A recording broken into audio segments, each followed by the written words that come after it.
The Lord is not slack concerning his promise. Whatever the Lord promised you, keep holding on to him. Don't look to the left nor to the right or try to figure it out on your own.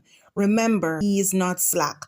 Let's Peter chapter 3 and verse 9. The Lord is not slack concerning his promise, as some men count slackness, but is long-suffering to usward, not willing that any should perish, but that all, hallelujah, should come to repentance. The Lord is worthy. The Lord is amazing. He's kind.